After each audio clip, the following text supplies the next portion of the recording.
మొదటి పేతురు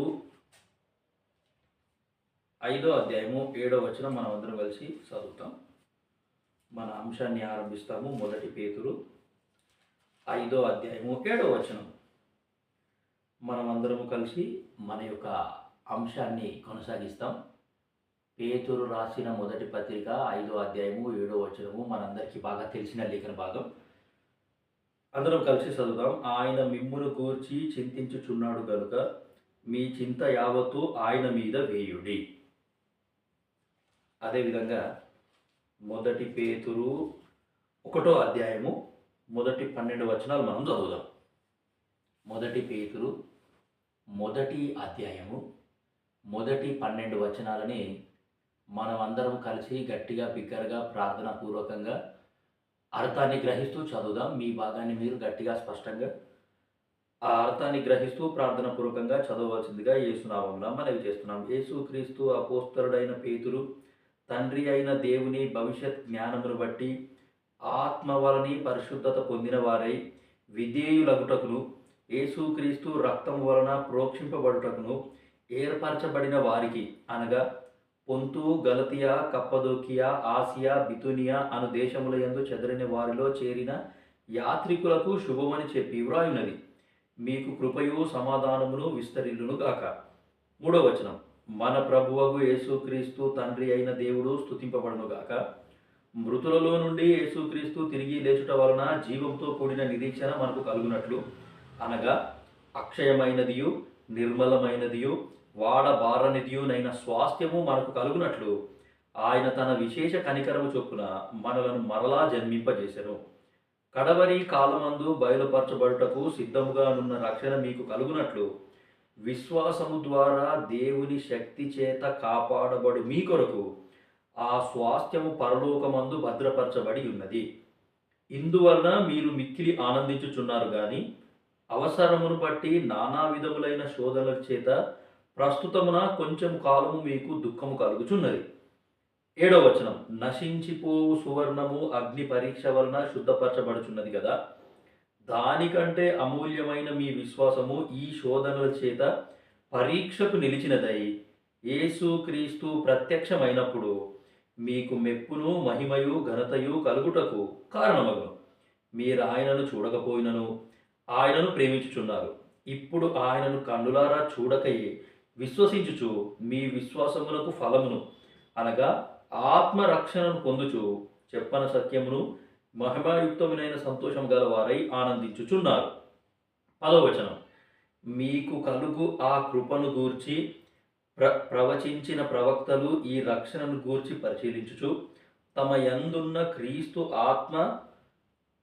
క్రీస్తు విషయమై శ్రమలను గూర్చియు వాటి తరువాత కలగబో మహిమలను గూర్చియు ముందుగా సాక్ష్యం ఇచ్చినప్పుడు ఆ ఆత్మ ఏ కాలమును ఎట్టి కాలమును సూచించుచు వచ్చనో దానిని విచారించి పరిశోధించిరి.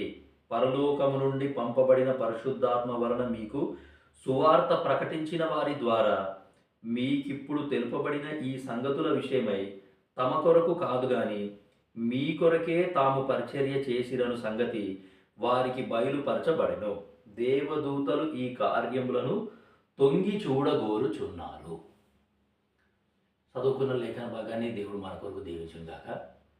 ప్రియమైన దేవుని బిడ్డలారా, మనము ఈ యొక్క మొదటి పేతురు పత్రికని స్టార్ట్ చేసినాం. ఈ యొక్క మొదటి పేతురు పత్రికని ఆరంభించి మనము ఈ యొక్క పత్రికని ధ్యానిస్తామనే ఆలోచనలో ఈ యొక్క అంశాన్ని ఆరంభించినాం. సరే, ఈ యొక్క మొదటి పేతురు పత్రిక పేతురు గారు రాస్తున్నారు. ఎవరికి రాస్తున్నారు అంటే ఆ కాలంలో ఆ దినములలో నీరో చక్రవర్తి పరిపాలనా కాలంలో మరి యేసుక్రీస్తు ప్రభుల వారిని ఎవరైతే నమ్ముకున్నారో ఆయన గురించి ఎవరైతే ప్రకటిస్తున్నారో అటువంటి వాళ్ళని చాలా భయంకరమైన హింసల గుండా వాళ్ళని చాలా భయంకరంగా హింసించినారు. అట్లా హింసించిన వాళ్ళని ఆ హింసలకి ఈ హింసలు ఇంకా ఎక్కువ అయిపోతాయేమో అని చెప్పేసి ఆనాడు అపోస్తలులు ఆయా ప్రాంతాలకి వాళ్ళు చెదిరిపోయినారు. సో కాబట్టి ఇక్కడ ఏమి అంటే గలతియా, కప్పదోకియా, ఆసియా, బితునియా అను దేశముల యందు చెదిరిపోయిన ఈ యొక్క విశ్వాసులకి పేతురు గారు వాళ్ళను సూచిస్తూ ఈ యొక్క పత్రిక రాస్తున్నాడు. సో మనము ఇక్కడ వెనకాల చూసినాము, మీ చింత యావత్తు ఆయన మీద వేయుడి. అంటే ఆయన మన గురించి చింతించుచున్నాడు. ఎవరి గురించి యేసుక్రీస్తు ప్రభుల వారు చింతిస్తున్నాడు అంటే, ఎవరైతే యేసుక్రీస్తు ప్రభుల వారి నిమిత్తము హింసల గుండా వెళ్తున్నారో, ఆయా పరిస్థితుల గుండా వెళ్తున్నారో, అలాంటి వాళ్ళ గురించి యేసుక్రీస్తు ప్రభుల వారు చాలా పట్టింపు కలిగి ఉన్నాడు. ఆయన వాళ్ళ గురించే చాలా చింతిస్తున్నాడు అనే సంగతి మనకు ఇక్కడ అర్థమవుతుంది. సో ఆయా పరిస్థితుల గుండా వెళ్తున్న ఈ యొక్క విశ్వాసులని, లేకపోతే సువార్థికులని, లేకపోతే దేవుని సేవకులైనటువంటి వారిని, పరిచారకులని ఉద్దేశిస్తూ ఈ యొక్క పత్రిక అనేది పేతురు గారు రాయడం అనేది జరుగుతుంది. ప్రియమైన దేవుని బిడ్డలారా, Christian life is not an easy life. It's little bit difficult, but God is always with us. So చాలా భయంకరమైన శ్రమల గుండా వెళ్ళాల్సి వస్తుంది. చాలా భయంకరమైన పరిస్థితులని మనము ఎదుర్కోవాల్సి వస్తుంది. సరే, ఈ యొక్క పత్రికని ఏమి అంటే, మొదటి పేతురు పత్రికని ఏమి అంటే మనము 3 భాగాలుగా విభజించినాం. మొదటి అధ్యాయము సాల్వేషన్ ఆఫ్ బిలీవర్స్, రెండో అధ్యాయము సబ్మిషన్ ఆఫ్ బిలీవర్స్, 3, 4, 5 అధ్యాయాలు సఫరింగ్స్ ఆఫ్ బిలీవర్స్ అనే సంగతి మనము చూసినాం. సో రక్షింపబడ్డ విశ్వాసులు, మరి రక్షింపబడ్డ విశ్వాసులు సబ్మిషన్ అంటే లోబడే తత్వం కలిగి ఉండాలి ఈ లోకంలో జీవిస్తున్నప్పుడు. సో మొదటి అధ్యాయంలో విశ్వాసుల రక్షణ, దాని తర్వాత రెండో అధ్యాయంలో విశ్వాసుల యొక్క విధేయత, 3వ అధ్యాయం నుండి 5వ అధ్యాయం వరకు సఫరింగ్స్ ఆఫ్ బిలీవర్స్, విశ్వాసుల యొక్క శ్రమలు అనేవి మనము చూస్తున్నాం. సో పోయిన వారం మనం చూసింది ఏంటి అంటే, so the mercies of God, దేవుని యొక్క కనికరములు ఎటువంటివి, సో మన పైన దేవుని కనికరం ఏ విధంగా ఉంది, ఎన్ని విధాలుగా ఉంది అనేది ఒక 7 సంగతులు మనం చూడడానికి ప్రయత్నం అనేది చేసినాం. సో దాని తర్వాత దానికంటే ముందు మనం ఏం చూసినాము అంటే, మన యొక్క ఈ పత్రిక అత్తలో ఈ 5 అధ్యాయాలు అండ్ 105 వచనాలు ఈ యొక్క మొదటి పత్రికలో ఉన్నాయి. ఈ 5 అధ్యాయాలలో పేతురు గారు మనకు ఏం గుర్తు చేసినాడంటే, మన ప్రవర్తన ఏ విధంగా ఉండాలి, శ్రమలలో అయినా సరే, ఇరుకులలో అయినా సరే, ఇబ్బంది పరిస్థితులలో అయినా సరే, మన ప్రవర్తన అనేది ఏ విధంగా ఉండాలి అంటే, మనం ఫస్ట్ స్టడీలో చూసినాము మొదటి పేతురు 2:12 మంచి ప్రవర్తన, మొదటి పేతురు 3:2 పవిత్ర ప్రవర్తన, మొదటి పేతురు 3వ అధ్యాయము 6వ వచనము యోగ్యమైన ప్రవర్తన, మొదటి పేతురు 3:16 సత్ప్రవర్తన, మొదటి పేతురు 2:15 యుక్త ప్రవర్తన అనే సంగతి మనము చూసినాం. సో అదేవిధంగా శ్రమలలో నేను ఏ విధంగా ప్రవర్తించాలి అనేది కూడా మనము చూసినాం. దాని తర్వాత ఏమి అంటే, ఈ మొదటి పేతురు పత్రికలోనే దేవుని యొక్క ఏర్పాట్లు ఎన్ని విధాలుగా ఉన్నాయి, ఏ పని కొరకు దేవుడు మనల్ని ఏర్పాటు చేసుకున్నాడు అనే సంగతి కూడా మనము చూడడం అనేది జరిగింది. సో దాని తర్వాత పోయిన వారం మనం చూసినాము దేవుని కనికరములు, ద మర్సీస్ ఆఫ్ గాడ్, దేవుని కనికరములు ఎన్ని విధములుగా మన పట్ల ఉన్నాయి అనే సంగతి కూడా మనము చూడడం అనేది జరిగింది. సరే, ఈ యొక్క మొదటి పేతురు పత్రిక మొదటి అధ్యాయాన్ని మనము 3 భాగాలుగా మనము విభజించినాం. సో కాబట్టి మొదటి పేతురు మొదటి అధ్యాయంలో మొత్తం 24 వచనాలు ఉన్నాయి. ఈ 24 వచనాలని మనం ఏం చేసినాము అంటే 3 భాగాలుగా మనము విభజించినాం. మొదటి 12 వచనాలు క్రీస్తులో మన స్థానము అంటే అవర్ పొజిషన్ ఇన్ క్రైస్ట్ అనేది మనము చూడడం అనేది జరుగుతుంది. దాని తర్వాత 13వ వచనం నుండి 21వ వచనం వరకు 13 to 21, 13వ వచనం నుండి 21వ వచనం వరకు మనం ఏం చూస్తాము అంటే, ఈ లోకంలో ఉన్నప్పుడు ఏ ప్రాంతంలో ఉన్నా, ఏ ప్రదేశంలో ఉన్నా, ఏ దేశంలో ఉన్నా మనము ఏ విధంగా ఉండాలి, యుక్త ప్రవర్తన కలిగి ఉండాలి.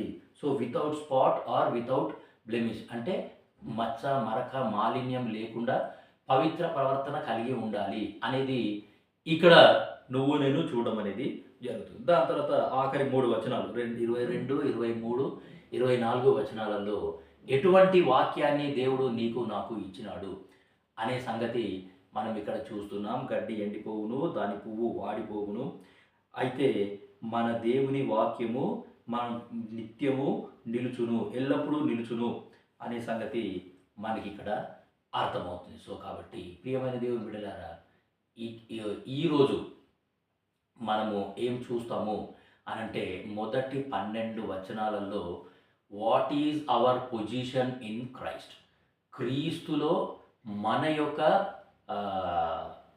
స్థానం ఏంటి, యేసుక్రీస్తు ప్రభుల వారిలో ఆయన దృష్టిలో మనము ఎవరు అనే సంగతి మనం తెలుసుకోవడానికి ప్రయత్నం అనేది చేస్తాం. ఈరోజు స్టడీలో ఆయన దృష్టిలో మనము ఎవరు, లోకంలో లోకస్తుల దృష్టిలో మనమంతా నీచులము, మనమంతా బలహీనులము, మనమంతా చేతగాని వాళ్ళము. దాని తర్వాత వాళ్ళు మనల్ని చులకన చూస్తారు, మన పైన ఏమి అంటే రాళ్ళు రువ్వుతారు, మన పైన ఏమి అంటే హేళన చేస్తూ ఉంటారు, మన పైన సరదాలు చేస్తూ ఉంటారు. అయినా సరే క్రీస్తులో మన స్వాస్థ్యం ఏంటి, what is our position in Christ, క్రీస్తులో మనము ఎవరము అనే సంగతి నువ్వు నేను తెలుసుకోవడానికి మనము ప్రయత్నం చేస్తాం. సో మొదటి పేతురు మొదటి అధ్యాయము మొదటి వచనం నేను చదువుతున్నాను. మన అంశం దయచేసి గుర్తుపెట్టుకోండి. మనం ఏం చూస్తున్నాం ఈరోజు ఈ మొదటి పేతురు పత్రిక మొదటి 12 వచనాలలో క్రీస్తు దృష్టిలో మనము ఎటువంటి వారము అనే సంగతి మనం చూస్తాం. Hour position in Christ. లోకంతో మనకు అసలు పనే లేదు, లోకస్తులతో మనకు అసలు పనే లేదు. వాళ్ళు మనల్ని ఎంత దూషించినా, ఎంత హింసించినా, ఎన్ని శ్రమల గుండా తీసుకొని వెళ్ళినా, వాళ్ళు మనల్ని ఎంత నీచంగా చూసినా మనం వాటిని అసలు పట్టించుకోము. సో నాకు నా దేవుడు ముఖ్యం, నా దేవుని దృష్టిలో నేను ఎవరు అనే సంగతి కొన్ని సంగతులు మనం చూసుకొని ఈ యొక్క కూడికను ముగించడానికి ప్రయత్నం చేస్తాం. మొదటి 2 వచనాలు, మొదటి పేతురు 1వ అధ్యాయము మొదటి 2 వచనాలు. యేసు క్రీస్తు అపోస్తలుడైన పేతురు తండ్రి అయిన దేవుని భవిష్యత్ జ్ఞానమును బట్టి ఆత్మ వలని పరిశుద్ధత పొందిన వారై. ప్రియమైన దేవుని బిడ్డ, నువ్వు నేను తెలుసుకోవాల్సిన సంగతి ఏంటంటే మనమందరము కూడా పవిత్రపరచబడిన వారము. దేవుని దృష్టిలో నువ్వు నేను ఎవరు అనంటే నువ్వు నేను పవిత్రపరచబడిన వారము. పవిత్రమైన రక్తం చేత యేసుక్రీస్తు ప్రభుల వారు నిన్ను నన్ను పరిశుద్ధపరిచినాడు, మన పాపాలు క్షమించినాడు, మనల్ని కడిగినాడు, మనల్ని శుద్ధి చేసినాడు, మనల్ని పవిత్రపరిచినాడు. మనమంతా కూడా పవిత్రపరచబడిన వారము. So what is my position in Christ అంటే మనమందరము కూడా పవిత్రపరచబడిన వారము. యేసుక్రీస్తు ప్రభుల వారిని మనం అంగీకరించినాం. సో చెదరిపోయిన విశ్వాసులని సూచిస్తూ రాసిన వాక్యం ఈ యొక్క పత్రిక. సో కాబట్టి మనము ఏ ప్రాంతంలో ఉన్నా, నేటి దినాలలో ఉద్యోగ రీతిగా ఆయా ప్రాంతాలకు వెళ్తున్నాం, చదువు రీతిగా ఆయా ప్రాంతాలకు వెళ్తున్నాం, కోచింగ్స్ తీసుకోవడానికి ఆయా ప్రాంతానికి మనం వెళ్తున్నాం. సో ఏ ప్రాంతంలో ఉన్నప్పటికీ నువ్వు నేను తెలుసుకోవాల్సిన సంగతి ఏంటి అంటే ఎటువంటి శ్రమల గుండా ఉన్నా, ఎటువంటి పరిస్థితులలో నువ్వు నేను తెలుసుకోవాల్సిన సంగతి ఏంటి అని అంటే we are sanctified by the blood of Christ, we are cleansed by the blood of Christ. యేసుక్రీస్తు ప్రభుల వారి యొక్క రక్తాన్ని బట్టి, రక్తం వలన మనం అంతా కూడా పవిత్రపరచబడ్డాము. సో ఇక్కడ ఆత్మ వలని పరిశుద్ధత పొందిన వారై. సో కాబట్టి what is my position in Christ, క్రీస్తు దృష్టిలో నేను ఎవరిని అనంటే ఒక పవిత్రపరచబడ్డ వ్యక్తిని. యేసుక్రీస్తు ప్రభుల వారిని ఎవరు కూడా అంగీకరించట్లేదు, యేసుక్రీస్తు ప్రభుల వారి ఎవరికి కూడా అవసరం లేదు. కానీ మనము యేసుక్రీస్తు ప్రభుల వారిని అంగీకరించినాం, యేసుక్రీస్తు ప్రభుల వారి త్యాగాన్ని అంగీకరించినాం, యేసుక్రీస్తు ప్రభుల వారి శ్రమలని అంగీకరించినాం. యేసుక్రీస్తు ప్రభుల వారు నా కొరకే గాయాల పాలు అయిపోయినాడు, నా కొరకే ఆయన సిలువను ఎక్కినాడు, నా కొరకే ఆయన రక్తం కార్చినాడు అని నువ్వు నేను ఏమి అంటే యేసుక్రీస్తు ప్రభుల వారిని అంగీకరించిన వాళ్ళం. ప్రియమైన దేవుని బిడ్డలారా, ఈ యొక్క సంగతి నువ్వు నేను ఎప్పటికైనా సరే అసలు మర్చిపోకూడదు అని పరిశుద్ధాత్మ దేవుడు ఇక్కడ మనకి గుర్తు చేస్తూ ఉన్నాడు. So what is my position in Christ అంటే ఐఎమ్ ఏ క్లెన్స్డ్ పర్సన్. క్రీస్తులో నేను పవిత్రపరచబడిన వాడిని. దేవుని దృష్టిలో నేను చాలా విలువైన వ్యక్తిని. సో లోకంలో లోకస్తుల దృష్టిలో కాదు, కానీ దేవుని దృష్టిలో నేను చాలా విలువైన వ్యక్తి. ఒకటి, ఆత్మ వలని పరిశుద్ధత పొందిన వారై విధేయులగుటకును యేసుక్రీస్తు రక్తము వలన ప్రోక్షింపబడుటకును ఏర్పరచబడిన వారికి. So I'm N elected person, I'm a chosen person.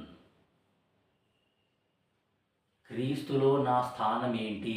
యేసుక్రీస్తు ప్రభుల వారి దృష్టిలో నేను ఎలాంటి వాణ్ణి అనంటే, ఒకటి చూసినాము, కడగబడ్డ వ్యక్తి, పవిత్రత పొందుకున్న వ్యక్తిని. దేవుని దృష్టిలో నేను చాలా విలువైన వాడిని. దేవుని దృష్టిలో నేను చాలా పవిత్రమైన వాడిని. దేవుని దృష్టిలో మనము ఎంతో విలువైన వాళ్ళం. ఒకటి ఏమి అంటే పవిత్రత పొందిన వాళ్ళము.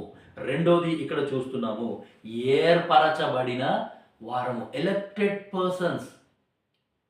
సో ప్రియమైన దేవుని బిడ్డలారా, మనమంతా కూడా దేవుడు మనల్ని ఏర్పాటు చేసుకున్నాడు, దేవుడు మనల్ని ఎన్నుకున్నాడు. ఈ యొక్క లోకంలో ఎంతోమంది గొప్పవాళ్ళు ఉన్నారు, కానీ ఎంతోమంది బలవంతులు ఉన్నారు, ఎంతోమంది ఏమి అంటే ఆయా టాలెంట్స్ కలిగిన వాళ్ళు ఉన్నారు, వరాలు తలంతులు గల వాళ్ళు ఉన్నారు, ధనవంతులు ఉన్నారు, సామర్థ్యులు ఉన్నారు, ఘనులు ఉన్నారు. వాళ్ళందరినీ దేవుడు ఏర్పాటు చేసుకోలేదు, కానీ నిన్ను నన్ను యేసుక్రీస్తు ప్రభుల వారు ఏర్పాటు చేసుకున్నాడు. మనమంతా బలహీనులము, ఎన్నో లోపాలు కలిగిన వాళ్ళము, ఎన్నో బలహీనతలు కలిగిన వాళ్ళం. అలాంటి మనల్ని యేసుక్రీస్తు ప్రభుల వారు ఎన్నుకున్నాడు. ఆయన కొరకు, ఆయన పరిచర్య కొరకు, ఆయన పని కొరకు, ఆయన రాజ్య స్థాపన కొరకు, ఆయన రాజ్య విస్తరణ కొరకు యేసుక్రీస్తు ప్రభుల వారు నిన్ను నన్ను ఏర్పాటు చేసుకున్నట్టు మనం ఇక్కడ చూస్తున్నాము. రెండు విషయాలు మనం చూసినాము. ఒకటి, వీఆర్ చూజన్ పీపుల్. రెండోది, వీఆర్ క్లెన్జ్డ్ పీపుల్. సో కాబట్టి మొదట చూసింది క్లెన్జ్డ్ పీపుల్, రెండోదిగా చూజన్ పీపుల్ అనే సంగతి మనకు ఇక్కడ అర్థమవుతా వస్తూ ఉన్నది. సో నీ యొక్క స్థానము, నా యొక్క స్థానము క్రీస్తులో ఏంటి అని అంటే, మనము కడగబడిన వారము, మనము ఏర్పరచబడిన వారం. 3వ వచనం, 1 పేతురు 1:3, మన ప్రభువగు యేసుక్రీస్తు తండ్రి అయిన దేవుడు స్తుతింపబడును గాక. మృతులలో నుండి యేసుక్రీస్తు తిరిగి లేచుట వలన జీవముతో కూడిన నిరీక్షణ. సో నిరీక్షణ గలవారము. మనందరికీ ఒక నిరీక్షణ ఉన్నది, శుభప్రదమైన నిరీక్షణ నీకు నాకు ఉన్నది. సో కాబట్టి జీవముతో కూడిన నిరీక్షణ, మరణంతో కూడిన నిరీక్షణ కాదు. సో కాబట్టి జీవముతో కూడిన నిరీక్షణ నీకు నాకు కలిగి ఉన్నది అనే సంగతి మనకి ఇక్కడ అర్థమవుతూ ఉంది. సో దేవుని దృష్టిలో నువ్వు నేను ఎవరు అంటే, జీవముతో కూడిన నిరీక్షణ కలిగిన వాళ్ళం. లోకంలో లోకస్తులు, అన్యులు, వాళ్ళంతా నిరీక్షణ లేని ప్రజలు అని అంటాం, దేవుడు లేని ప్రజలు అని అంటాం. సో కాబట్టి కానీ మనం మాత్రం, మనకు నిరీక్షణ ఉంది, శుభప్రదమైన నిరీక్షణ ఉంది. మనకు నిరీక్షణ అనుగ్రహించిన వాడు జీవం గలవాడు, మనకు వాక్యం అనుగ్రహించిన వాడు జీవం గలవాడు. ఈ వాక్యము జీవం గలది. ఈ యొక్క నిరీక్షణ జీవము గల నిరీక్షణ, సజీవమైన నిరీక్షణ, living hope the God he's given us. So కాబట్టి మనము ఎవరు? క్రీస్తులో నువ్వు నేను ఎవరు అంటే నిరీక్షణ గల వారము, జీవముతో కూడిన నిరీక్షణ గల వారము. మనకు జీవముతో కూడిన నిరీక్షణ నువ్వు నేను కలిగి ఉన్నాము అనే సంగతి మనకు అర్థమవుతుంది దేవుని బిడ్డలారా. సో కాబట్టి ఏ ప్రాంతంలో ఉన్నా, ఎటువంటి పరిస్థితులలో ఉన్నా, అవి ఫైనాన్షియల్ ప్రాబ్లమ్స్ అయినా సరే, ఫిజికల్ ప్రాబ్లమ్స్ అయినా సరే, మెంటల్ ప్రాబ్లమ్స్ అయినా సరే, లేకపోతే సైకలాజికల్ ప్రాబ్లమ్స్ అయినా సరే, ఎటువంటి సమస్యల గుండా నువ్వు ఉన్నా, నువ్వు నేను తెలుసుకోవాల్సిన సంగతి ఏంటంటే, మనకు నిరీక్షణ ఉంది. ఈ శ్రమలన్నింటిలో నుండి నేను బయటపడబోతున్నాను, నాకు దేవుని వాగ్దానాలు ఉన్నాయి, ఆ దేవుడు నాకు తోడుగా ఉన్నాడు. సో ఈ పరిస్థితులన్నిటి నుండి ఈ దేవుడు నన్ను బయటికి తీసుకొని వస్తాడు. ఈ శ్రమలన్నీ నేను ఇక్కడే వదిలిపెట్టబోతున్నాను. ఒకరోజు నా దేవునితో నేను ఉండబోతున్నాను, నా దేవుని దగ్గరికి నేను వెళ్ళబోతున్నాను, నా దేవుని రాజ్యంలోకి నేను వెళ్ళబోతున్నాను. ఏ రాజ్యం కొరకు యేసుక్రీస్తు ప్రభుల వారు ఈ లోకానికి వచ్చినాడో ఆ రాజ్యానికి నేను చేరబోతున్నాను అనే శుభప్రదమైన నిరీక్షణ నీకు నాకు ఉంది. ఈ నిరీక్షణను బట్టి మనము ఎంతో ధైర్యవంతులం, ఎంతో బలవంతులము, ఎంతో ఏమి అంటే చాలా ఈ యొక్క లోకంలో ధైర్యంగా మనము నివసిస్తాం. సో కాబట్టి ప్రియమైన దేవుని బిడ్డలారా, 3 సంగతులు మనం చూసినాము. ఒకటి క్లెన్జ్డ్ పీపుల్, రెండోది చూజన్ పీపుల్, మూడోది living hope. We have living hope in Christ. So కాబట్టి ఏమి అంటే కడగబడిన వారము, ఏర్పరచబడిన వారము, జీవముతో కూడిన నిరీక్షణ గల వారము అనే సంగతి పేతురు గారు ఇక్కడ గుర్తు చేస్తున్నారు. 4వ వచనం, 1 పేతురు 1వ అధ్యాయము 4వ వచనం, జీవముతో కూడిన నిరీక్షణ మనకు కలుగునట్లు అనగా అక్షయమైనదియు నిర్మలమైనదియు వాడబారనిదియునైన స్వాస్థ్యము మనకు కలుగునట్లు ఆయన తన విశేష కనికరము చొప్పున మనలను మరలా జన్మింపజేసెను. విశేష కనికరము. సో కాబట్టి విశేష కనికరము అంటే దేవుని యొక్క కనికరము అనేది మన మీద ఉన్నది అనే సంగతి మనం ఇక్కడ చూస్తున్నాం. సో కాబట్టి పోయిన వారం మనము ఈ కనికరం గురించే మనము చూసినాము. So mercy or kindness. So దేవుని యొక్క కనికరము ఆల్వేస్ మన పైననే ఉంది. దేవుడు మన పైన జాలి పడేవాడు, దేవుడు మన పైన కనికరం చూపేవాడు. సో కనికరం గల తండ్రి, కనికరం గల దేవుడు, కనికరమందు ఐశ్వర్యవంతుడు మన దేవుడు. సో కృప చూపుటకు ఆయన ఐశ్వర్యవంతుడై ఉన్నాడు అనే సంగతి మనకు ఇక్కడ కనబడతా ఉంది. సో కాబట్టి ప్రియమైన దేవుని బిడ్డలారా, సో చాలా విషయాలు ఈ యొక్క మొదటి 12 వచనాలలో మనం చూస్తాం. సో నేను తొందరగా వెళ్ళిపోతున్నాను. ఒకటి కడగబడిన వారము, రెండవది ఏర్పరచబడిన వారము, మూడోది నిరీక్షణ, జీవంతో కూడిన నిరీక్షణ గలవారము, నాలుగవది ఏంటి అంటే విశేష కనికరము. సో కాబట్టి విశేష కనికరము గల వారం. 5వ చూడండి, ఇక్కడే ఉంది, విశేష కనికరము చొప్పున మనలను మరలా జన్మింపజేసెను. సో కాబట్టి నూతన జన్మ పొందుకున్న వారము. సో 5 సంగతులు మనం చూసినాం. ప్రియమైన దేవుని బిడ్డలారా, నీ స్థానము నా స్థానము క్రీస్తులో ఏంటి అని అంటే 5 విషయాలు మనం ఇక్కడ చూసినాం. సో కాబట్టి నూతన జన్మ పొందుకున్న వాళ్ళము, ఆత్మీయ జన్మ పొందుకున్న వాళ్ళము. అందరూ కూడా శరీర జీవితం గురించే ఆలోచిస్తూ ఉన్నారు. శరీర జీవితాన్ని ఎట్లా పోషించుకోవాలా, శారీరంగా ఎట్లా డెవలప్ అవ్వాలా, శరీర జీవితాన్ని ఏ విధంగా కాపాడుకోవాలా, ఏ విధంగా భద్రపరచుకోవాలా, దాని గురించే ఆలోచిస్తున్నారు. కానీ నువ్వు నేను మాత్రం సో మన ఆత్మీయ జీవితం గురించి ఆలోచించే వాళ్ళము.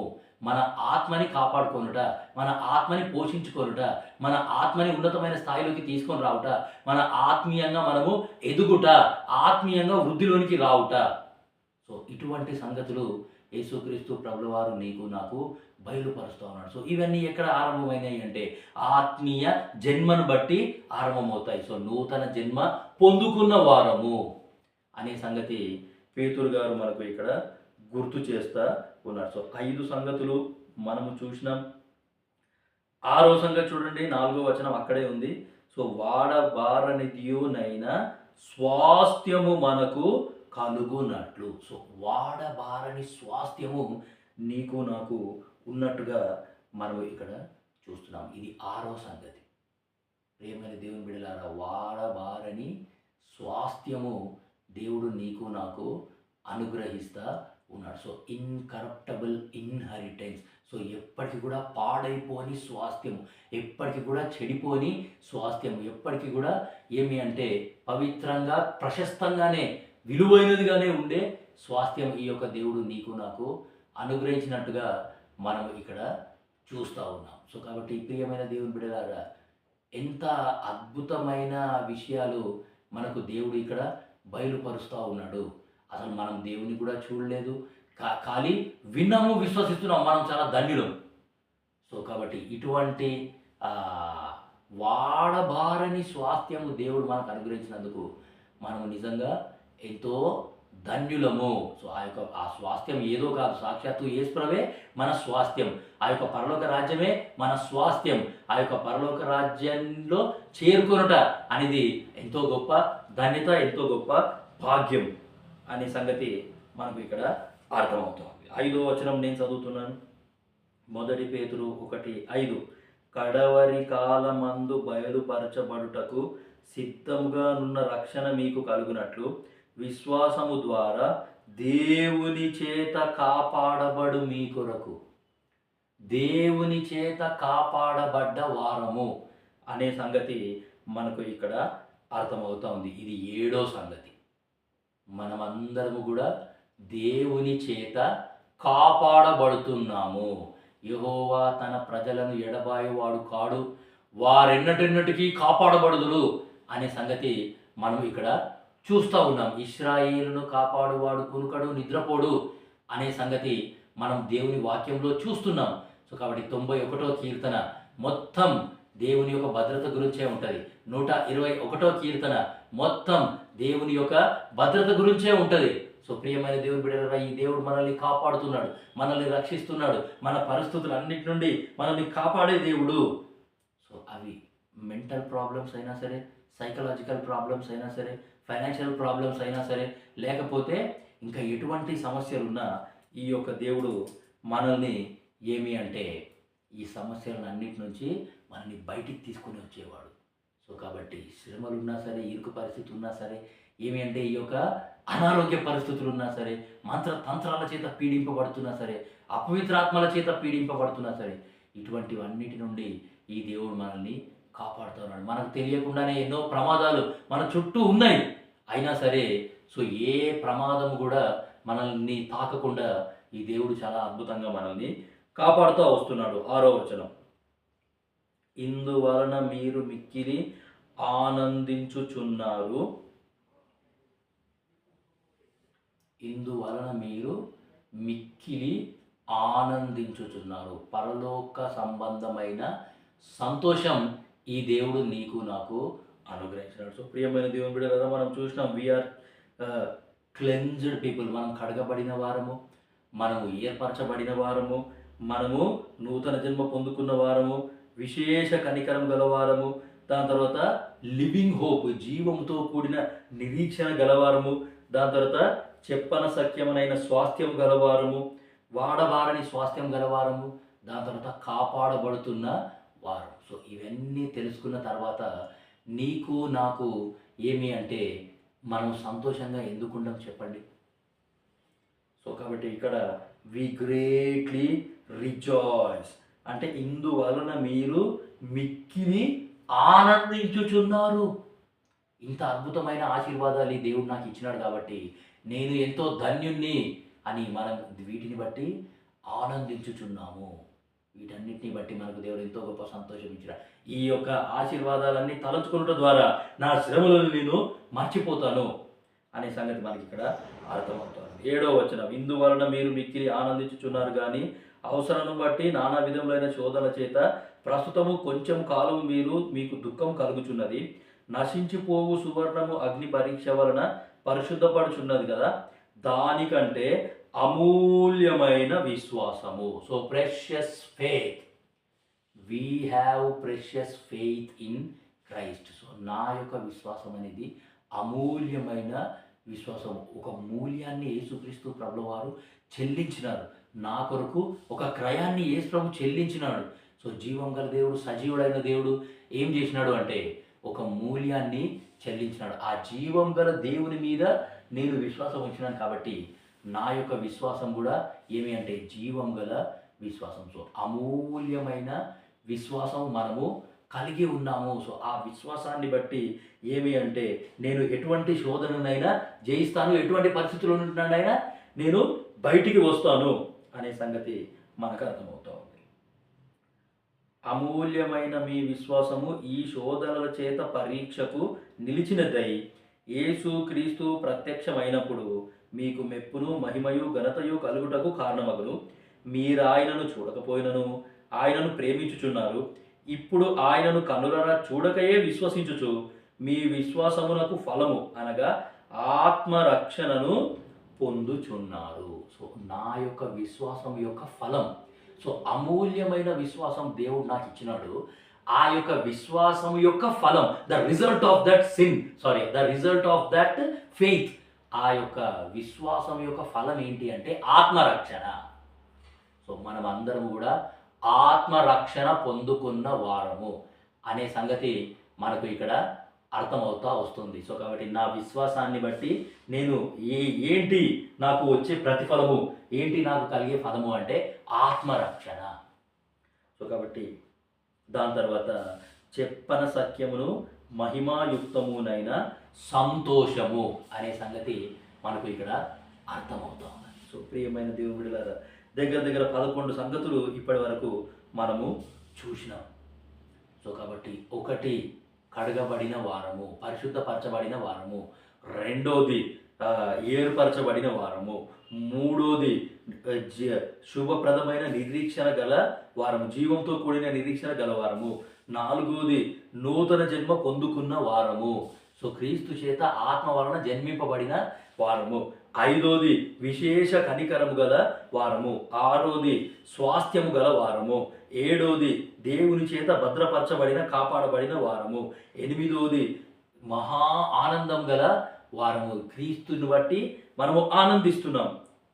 ఎనిమిదవది ప్రశస్తమైన విశ్వాసము గల వారము. దాని తర్వాత చెప్పన సత్యమును మహిమాయుక్తమునైన సంతోషం గల వారము. దాని తర్వాత 11వ సంగతి మనం చూసింది ఏంటంటే మన విశ్వాసం యొక్క ఫలము ఏంటి అంటే ఆత్మరక్షణ. సో కాబట్టి ఇంకా చాలా విషయాలు ఉన్నాయి. సో 10వ వచనం చదువుతున్నాను. 1 పేతురు 1:10. మీకు కలుగు ఆ కృపను గూర్చి ప్రవచించిన ప్రవక్తలు ఈ రక్షణను గూర్చి పరిశీలించుచు తమ యందున్న క్రీస్తు ఆత్మ క్రీస్తు విషయమైన శ్రమలను గూర్చి వాటి తరువాత కలుగబోవు మహిమను గూర్చియు ముందుగా సాక్ష్యం ఇచ్చినప్పుడు ఆ ఆత్మ ఏ కాలమును బట్టి ఎట్టి కాలమును సూచించుచూ వచ్చనో దానిని విచారించి పరిశోధించిరి.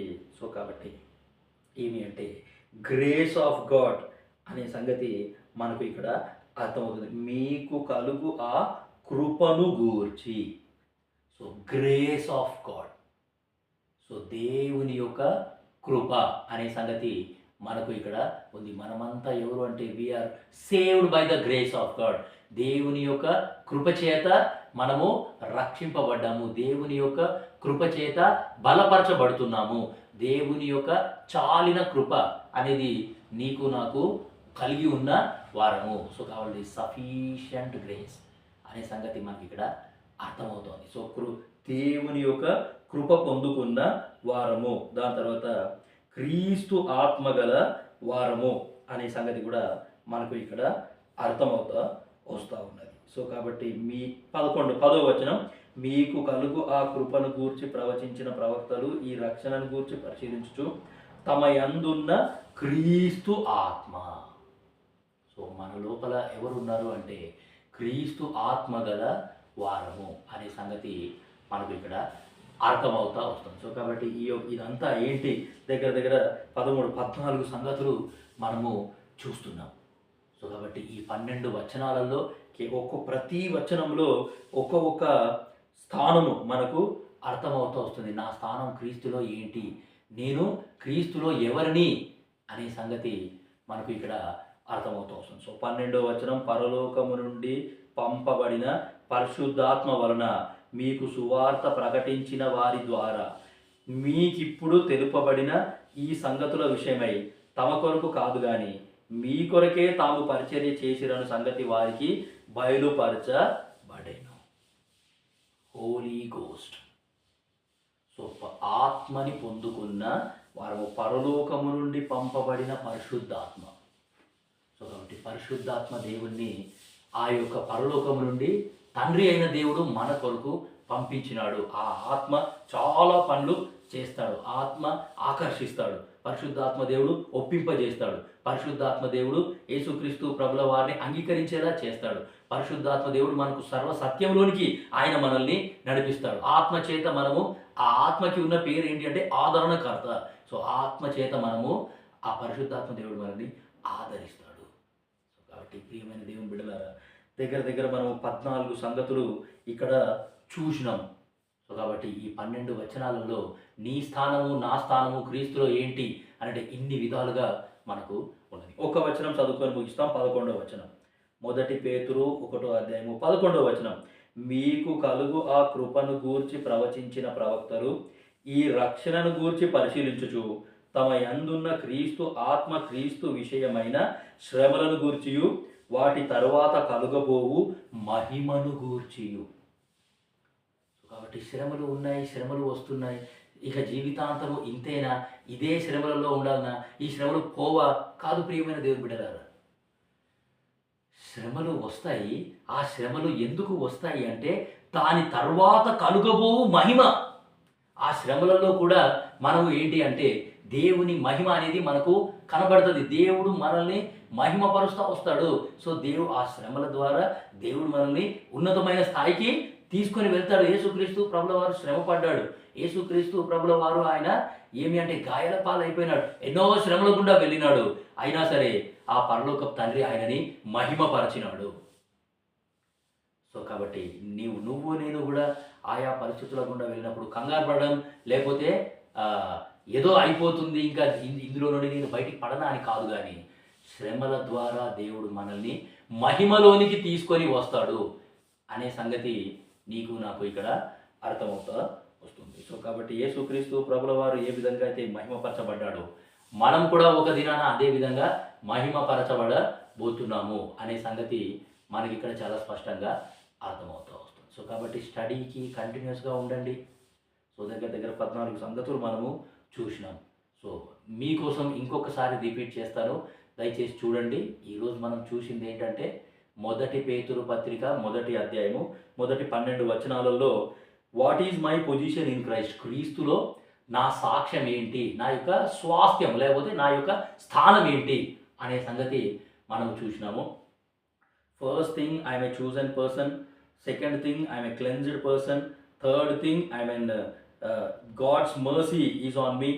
సో దాని తర్వాత నాలుగోది fourthly I'm a begotten person, fifthly I have a living hope in him, sixthly I have a living inheritance in him, seventhly I am kept by the Lord, I am protected by the Lord, eighthly I greatly rejoice in Christ, ninthly I have precious faith with me, tenthly I have unspeakable joy with me, దాని తర్వాత 11thly so the end of my faith, the result of my faith is salvation, 12thly grace of God is upon me, 13thly I have spirit of Christ with me, 14thly I have Holy Ghost with me.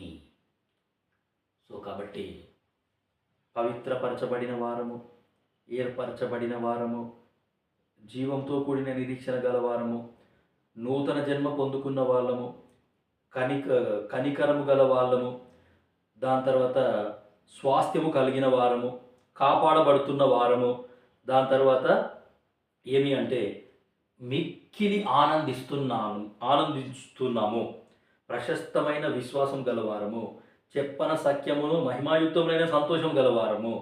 So నా యొక్క విశ్వాసం యొక్క అంతం ఏంటి అంటే ఆత్మరక్షణ, దాని తర్వాత దేవుని యొక్క కృప అంటే గ్రేస్ ఆఫ్ గాడ్, దేవుని యొక్క కృప మన పైన ఉన్నది, క్రీస్తు ఆత్మ మనలో ఉన్నాడు, అండ్ దాని తర్వాత పరిశుద్ధాత్మ దేవుడు కూడా మనలోనే ఉన్నాడు అనే ఇటువంటి స్థానాలు మనం క్రీస్తులో కలిగి ఉన్నందుకు మనం నిజంగా చాలా ధన్యులం. సో కాబట్టి స్టడీకి కంటిన్యూస్గా ఉండండి, ఇంకా చాలా విషయాలు ఇక్కడ ఉన్నాయి. సో ఏ పరిస్థితిలో ఉన్నా, ఏ ప్రాంతంలో ఉన్నా, ఎటువంటి పరిస్థితుల గుండా వెళ్తున్నా నేను తెలుసుకోవాల్సిన సంగతి ఏంటి అంటే ఈ సంగతులను మనము మర్చిపోకూడదు. సో కాబట్టి ఈ యొక్క వాక్యాన్ని దేవుడు దీవించుగాక. మోకరించండి, ప్రార్థన చేస్తాం.